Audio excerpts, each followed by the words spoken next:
The next morning, the Moretti estate awakened exactly as it did every day. Gardeners trimmed hedges beneath the pale morning sun. Delivery trucks arrived at the service entrance. House staff moved through the marble hallways with practiced efficiency. Everything appeared normal. Yet Vincent Moretti could not stop thinking about what he had seen the night before. The image followed him through breakfast meetings, phone calls, and paperwork. Naomi Brooks and a young girl sleeping beneath a bus shelter while cold rain fell around them. It made no sense. Shortly before 8 o'clock, Vincent entered the main foyer and paused. Naomi was already there. She stood beside a housekeeping cart reviewing the day's assignments. Her uniform was perfectly pressed. Her shoes were polished. Her hair was neatly arranged. Nothing about her appearance suggested hardship. Nothing suggested she had spent the previous night outside. She greeted another employee with a polite smile before continuing her work. Vincent watched from a distance. The contrast unsettled him. Most people would have arrived exhausted, distracted, or angry. Naomi looked exactly as she always did. Calm, professional, composed. Throughout the morning, Vincent found himself noticing details he had ignored for years. Naomi always arrived early. She never complained. She volunteered to help co-workers when they fell behind. She remembered birthdays, preferences, and routines. If a guest needed assistance, she appeared before anyone asked. Yet despite her reliability, she rarely spoke about herself. By lunchtime, Vincent realized something else. No one seemed to know much about her personal life. During a staff meeting, he casually mentioned Naomi's name while speaking with the estate manager. "How long has she worked here?" Vincent asked. "Almost 6 years," the manager replied. "Good employee." Vincent nodded. "Family." The manager shrugged. "I think she has a younger sister." "You think?" The manager looked confused. "She never talks about it." Later that afternoon, Vincent overheard several employees chatting in the kitchen. One discussed a recent vacation. Another complained about apartment rent. A third shared stories about family members. Naomi listened politely while organizing supplies. When someone asked where she lived, she smiled and changed the subject so naturally that nobody seemed to notice. Nobody except Vincent. As the hours passed, his curiosity grew. Not because he wanted to invade her privacy. Because something felt wrong. People hiding success behaved one way. People hiding pain behaved another. Naomi's silence felt different. It felt protective, as though she spent enormous energy ensuring nobody worried about her. Near the end of the workday, Vincent passed a hallway window overlooking the employee parking area. Most vehicles were already leaving. He noticed Naomi exiting through a side door carrying a worn backpack. She did not walk toward the parking lot. She walked past it, then beyond it, past the security gate and toward the city streets. Vincent stood motionless. He remembered seeing no car near the bus shelter the previous night. Suddenly, another uncomfortable possibility emerged. Maybe sleeping outside had not been a temporary problem. Maybe it was her reality. Back inside the estate, laughter echoed from a distant dining room where guests enjoyed an expensive dinner. Crystal glasses reflected golden light. Conversations flowed effortlessly. Yet Vincent found himself staring through the window long after Naomi disappeared from view. For the first time in years, the powerful owner of the estate realized he knew almost nothing about the woman who helped keep it running every single day. That evening, Vincent did something he rarely did. He canceled a dinner meeting. The executives waiting at an expensive downtown restaurant would simply have to manage without him. His attention was elsewhere. As darkness settled across the city, he sat inside a black sedan parked half a block from the estate's main gate. Through the windshield, he watched employees leave one by one. Most climbed into cars. Others headed toward nearby transit stops. Then Naomi appeared. She carried the same worn backpack Vincent had noticed earlier. Her pace was steady, unhurried. She walked past the parking area again and disappeared onto the sidewalk beyond the estate grounds.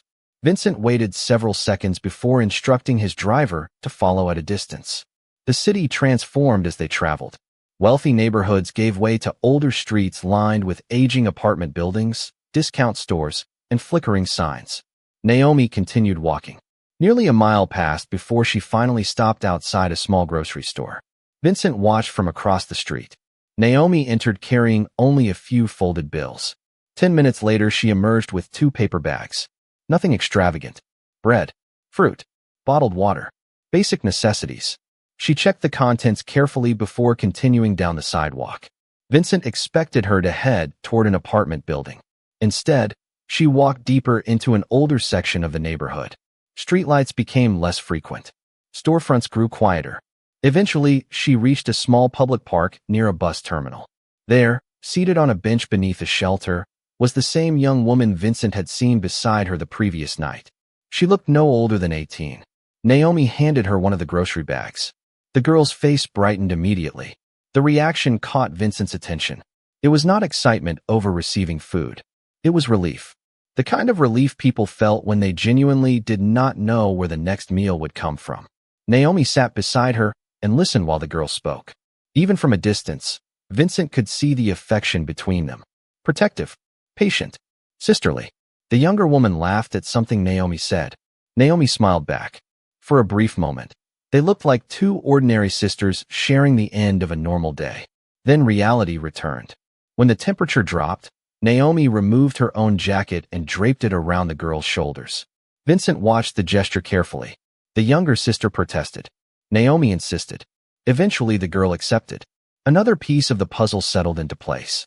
Everything Naomi did seemed to follow the same pattern. Her comfort came second. The girl's comfort came first. Hours later, after the park emptied and most buses stopped running, the sisters gathered their belongings. Vincent expected them to seek shelter elsewhere. Instead, they returned to the same covered bench near the terminal. Naomi arranged blankets with practiced efficiency. Too much efficiency. This was not someone's first night sleeping outside. It was a routine. A painful routine. Vincent sat in silence as the realization settled over him. Then something unexpected happened. The younger sister reached into her backpack and removed a small notebook. She began writing under the glow of a streetlight while Naomi rested nearby. Several pages later, she carefully tucked the notebook away and closed her eyes. Vincent could not explain why, but he found himself staring at that notebook long after both sisters fell asleep. Because deep down, he sensed the answers he was searching for were hidden somewhere inside a story neither of them had told anyone. The following afternoon, Vincent found himself standing inside the records office of a small apartment complex several miles from the estate. The building manager, an elderly woman with reading glasses hanging from a chain around her neck, searched through tenant files while Vincent waited quietly. He had no intention of invading Naomi's privacy, yet the questions refused to leave him alone. Eventually, the manager located the file. Naomi Brooks, she said. Good tenant. Vincent nodded. She moved out recently? The manager sighed. Not exactly moved out. She pulled a document from the folder. She was one of the best tenants we ever had. Paid on time. Never caused trouble. Then everything changed. Vincent glanced at the paperwork. What happened? The woman hesitated. Medical bills. At least that is what I heard. Vincent frowned. Medical bills. The manager nodded. She started selling furniture. Then she asked for smaller payment arrangements. Eventually, there was nothing left to arrange. The answer surprised him. Naomi worked full-time. She rarely spent money on herself. Where had it all gone? As he left the building, another detail caught his attention. Near the file was an emergency contact form listing the younger sister's name. Emily Brooks. For the first time, Vincent had a name. That evening, curiosity led him back toward the bus terminal. He remained at a respectful distance as Naomi and Emily shared dinner from a paper bag. The sisters spoke softly beneath the fading sunlight. Emily appeared healthier than she had several nights earlier, but Vincent noticed something else. Naomi constantly watched her. Every few minutes, she asked a question. Was she comfortable? Was she tired? Had she eaten enough? The concern never stopped. Later, after Naomi briefly stepped inside a nearby pharmacy, Emily remained alone on the bench. A gust of wind scattered several loose papers from her backpack across the sidewalk. Emily hurried to collect them. One page drifted farther than the others and landed near Vincent's shoes.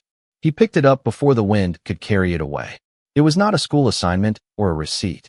It was a journal page. Vincent immediately intended to return it without reading. Then a single handwritten sentence caught his eye. My sister keeps pretending she is fine, so I will not feel guilty. The words froze him. He looked away at once and handed the page back as Emily approached. Thank you, she said softly. Vincent nodded and walked away. Yet the sentence followed him all night. The next morning, Naomi arrived at the estate as usual. She polished banisters, organized guest rooms, and helped prepare for an upcoming charity event. No one would have guessed she spent her evenings on a public bench. No one would have guessed she carried burdens heavy enough to force her from her home. As Vincent watched her move through the hallway, another uncomfortable realization emerged. He had been searching for a dramatic explanation, some shocking secret, some terrible mistake. Instead, every clue pointed towards something far simpler and far more painful. Naomi had not lost everything because she was careless. She had lost everything while protecting someone she loved. And for the first time, Vincent began to suspect that the real story had nothing to do with poverty at all. It had everything to do with sacrifice. The answer arrived when Vincent least expected it. 3 days after discovering the apartment records, preparations were underway at the estate for a large charity gala. Guests from across the city would attend. Caterers moved through the kitchens. Florists decorated the ballroom. Staff hurried between rooms, making final adjustments. Naomi worked harder than anyone. She carried supplies, coordinated details, and solved problems before they reached anyone else's attention. Yet Vincent noticed something unusual. Every few hours, Naomi stepped outside to check her phone. Each time, the tension in her face briefly appeared before she forced herself to smile again and return to work. Late that afternoon, one of the house managers approached Vincent. Naomi requested a short break, he explained. Vincent looked up. Is something wrong? The manager shrugged. She said it is family related. Vincent hesitated before nodding. Approve it. 20 minutes later, Vincent happened to pass through the employee entrance when Naomi returned. She believed no one was watching. For the first time since he had known her, her composure cracked. She leaned against the wall for several seconds, closed her eyes, and took a deep breath before walking back inside. The sight unsettled him more than anything he had seen so far.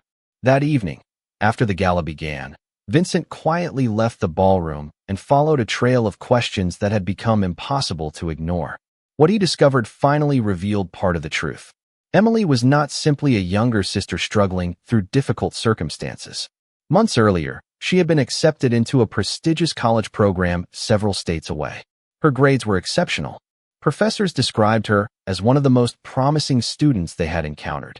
Then, shortly before classes began, a serious health complication forced her to withdraw temporarily and undergo extensive treatment and recovery. Insurance covered some expenses. Not all of them. The remaining costs were overwhelming. Vincent sat silently as he reviewed the information. Piece by piece, everything started making sense. Naomi's disappearing savings. The furniture she sold. The apartment she lost. The long hours. The second job she occasionally worked on weekends. None of it had been for herself. Every sacrifice led back to Emily. Later that night, another unexpected clue emerged. While helping organize donated materials from the charity event, one of the volunteers handed Vincent a misplaced notebook found near the employee entrance. The cover looked familiar. It belonged to Emily. Vincent opened it only far enough to identify the owner. Then a handwritten page slipped loose and landed on the floor. Instinctively, he picked it up. His eyes caught several lines before he could look away. Naomi sold her car, so I could continue treatment. Naomi stopped buying new clothes. Naomi skipped meals when money was short. Naomi tells everyone she is fine because she never wants me to feel guilty. Vincent stood frozen. The page trembled slightly in his hand. There was no anger in Emily's writing. No self-pity. Only gratitude. Line after line described quiet sacrifices nobody else had seen. The notebook painted a picture completely different from the assumptions people might make. Naomi was not homeless because she had failed. She was homeless because she had refused to abandon her sister. Vincent slowly closed the notebook. Around him, music from the gala drifted through the halls. Guests laughed beneath chandeliers. Glasses clinked. Speeches celebrated generosity and compassion. Yet none of those people knew that the greatest act of generosity inside the estate belonged to the woman quietly cleaning rooms after everyone left. And for the first time since this journey began, Vincent realized the truth was far more heartbreaking than he had imagined. Vincent did not sleep much that night. Long after the gala ended and the guests returned to their comfortable homes, he remained alone in his study overlooking the estate grounds. The notebook rested on his desk. Beside it sat reports, financial summaries, and records connected to Naomi's situation. One by one, He reviewed them again. The facts never changed. Naomi had sacrificed nearly everything she owned to protect her younger sister's future. What unsettled him most was not the hardship itself. It was the silence. She had never asked anyone for help. Not her coworkers. Not the estate manager. Not even him. The next morning, Vincent arrived earlier than usual. Through the security cameras, he watched Naomi enter the estate carrying her worn backpack. She smiled at the receptionist. She greeted the kitchen staff. She immediately began working. No bitterness. No complaints. The contrast between her circumstances and her attitude seemed almost impossible to understand. Around noon, Vincent finally asked Naomi to meet him in his office. The request alone surprised her. During 6 years of employment, she had only entered the office a handful of times. When she arrived, she stood politely near the doorway. "You wanted to see me, sir?" Vincent gestured toward a chair. Naomi hesitated before sitting. Sunlight streamed through the large windows behind him. The room remained quiet. For several moments, Vincent said nothing. He simply studied the woman sitting across from him. The same woman who had spent months sleeping outside while ensuring her sister could continue receiving care and pursuing her future. "How is your sister?" he finally asked. Naomi froze. The change was immediate. Her posture stiffened. Her eyes widened slightly. For the first time since entering the room, genuine concern crossed her face. "Emily?" she asked carefully. Vincent nodded. "Yes." Naomi lowered her gaze. "She is doing better." Vincent noticed something remarkable. Even now, her first instinct was not to discuss herself. It was Emily. "And how are you?" he asked. Naomi smiled politely. The same answer she likely gave everyone else. "I am fine." Vincent leaned back. "No, Naomi. You are not." Silence filled the office. Naomi looked toward the floor. For several seconds, she seemed unable to respond. Then she quietly asked the question she had been holding inside. "Who told you?" Vincent thought about the apartment records. The notebook. The nights spent observing from a distance. Finally, he answered honestly. "Nobody told me. I noticed." Naomi closed her eyes briefly. When she opened them again, there was no anger. Only exhaustion. The kind of exhaustion that comes from carrying responsibility for too long. Vincent expected explanations. Instead, Naomi simply nodded. "I did not want anyone worrying." The answer stunned him. Not because it was dramatic. Because it was sincere. Most people in her situation would have searched desperately for assistance. Naomi had spent all her energy protecting others from her problems. Vincent looked out the window for a moment before speaking again. "You gave up your apartment." Naomi remained silent. "You sold your belongings." She nodded. "You have been sleeping outside." Another nod. Finally, Vincent asked the question that mattered most. "Why did you never tell anyone?" Naomi's eyes drifted toward the sunlight shining across the floor. A faint smile appeared. "Because Emily needed me focused on solutions. Not sympathy." The room fell completely silent. Vincent had built an empire by studying people. He understood ambition, greed, fear, and loyalty. Yet at that moment, sitting across from Naomi Brooks, he encountered something rarer than any of them. Selflessness without recognition. Sacrifice without complaint. And for the first time in many years, the powerful man behind the desk found himself struggling to find the right words. After Naomi left the office, Vincent remained seated for a long time. The conversation should have answered his questions. Instead, it created new ones. He had expected frustration, resentment, or at least a trace of self-pity. What he found was something entirely different. Naomi had accepted hardship as the cost of protecting her sister. Not because she believed it was fair, but because she believed Emily deserved a chance at a better future. The realization stayed with him throughout the day. That evening, Vincent drove alone through the city. No security detail. No assistance. Just silence and the glow of passing streetlights. Eventually, he parked near the bus terminal where the sisters spent their nights. He remained inside the vehicle, watching from a distance. Naomi and Emily sat together on the familiar bench beneath the shelter. They shared sandwiches and quietly discussed something that made Emily laugh. The sound carried faintly through the cool evening air. Vincent noticed how Naomi immediately smiled when her sister smiled. It was a small detail, but it revealed everything. Her happiness came from seeing Emily happy. Nothing more. Nothing less. The next morning, Vincent began making calls. Not public calls. Not dramatic gestures. Quiet calls. He contacted educational foundations connected to the family's charitable network. He spoke with administrators at Emily's college. He reviewed internship programs operated through businesses he controlled. Piece by piece, an idea began to form. If he simply handed Naomi money, she would probably refuse. If he offered charity, she would feel embarrassed. The solution had to preserve her dignity. It had to look like an opportunity, not a rescue. Several days later, Naomi received an unexpected request to attend a staff meeting in the estate library. When she arrived, a small group of department heads sat around a polished wooden table. Vincent stood near the fireplace. Naomi looked confused. "Did I do something wrong?" she asked. Vincent almost smiled. The fact that she worried about making a mistake revealed how little she expected good news. "Quite the opposite," he replied. He explained that the estate was creating a new position focused on operations coordination, employee support, and community outreach. The role came with significantly higher compensation, educational benefits, and housing assistance connected to the estate's workforce development program. Naomi listened silently. "Why are you telling me this?" she finally asked.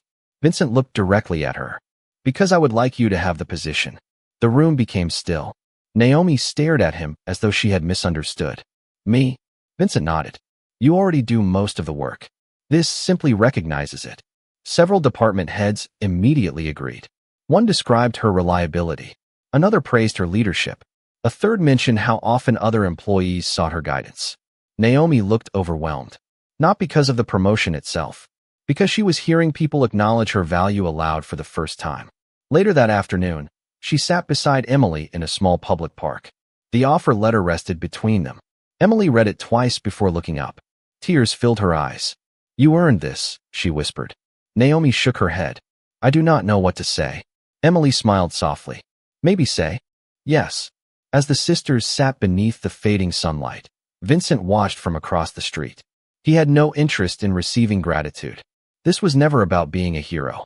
It was about correcting something that should have been recognized years earlier. And as he watched Naomi hold the letter with trembling hands, he realized the strongest form of help was not saving someone.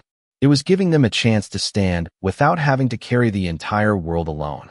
The changes did not happen overnight, but for the first time in many months, Naomi and Emily could finally see a future beyond survival. Naomi accepted the new position after several days of reflection. Even then, she only agreed because Vincent presented it exactly as he promised. Not as charity, not as a favor, as recognition for work she had already been doing for years. The difference mattered. On her first day in the new role, employees from every department stopped by her office. Some offered congratulations. Others shared stories about moments when Naomi had helped them through difficult situations. Listening to them, she realized something surprising. People had noticed her kindness all along. They simply never knew how much she was carrying herself. Meanwhile, another opportunity quietly emerged. Through the educational partnerships Vincent had arranged, Emily was invited to return to her college program with expanded support and flexible accommodations. The news arrived in a formal letter bearing the university seal. Emily read it 3 times before believing it was real. For months, she had convinced herself those dreams were gone. Now they suddenly stood within reach again. A week later, the sisters stood together inside a modest 2-bedroom apartment provided through the estate's workforce housing initiative. It was not luxurious. The walls were simple. The furniture was practical. Yet to Naomi, it felt more beautiful than any mansion she had ever cleaned. Sunlight poured through the living room windows. Emily walked from room to room with a smile that refused to disappear. Naomi watched quietly from the doorway. For the first time in a long while, her sister looked relaxed. Safe. That alone made every sacrifice feel worthwhile. A few days later, Vincent happened to visit the property as part of a routine inspection. He expected a brief conversation and little more. Instead, he found Emily waiting outside. She approached with visible nervousness. Vincent immediately recognized the same determination he often saw in Naomi. "Thank you," Emily said softly. Vincent shook his head. "Your sister earned everything she received." Emily smiled. "I know." Then her expression became serious. "That is why I wanted to thank you anyway." Vincent remained silent. Emily looked toward the apartment building. Most people only see what someone needs. You saw what she deserved. The words stayed with him long after she walked away. That evening, Naomi sat alone on the apartment balcony watching the sunset paint the sky with shades of gold and orange. The city stretched before her. Cars moved through distant streets. Apartment lights slowly illuminated one by one. Emily was inside studying for upcoming classes.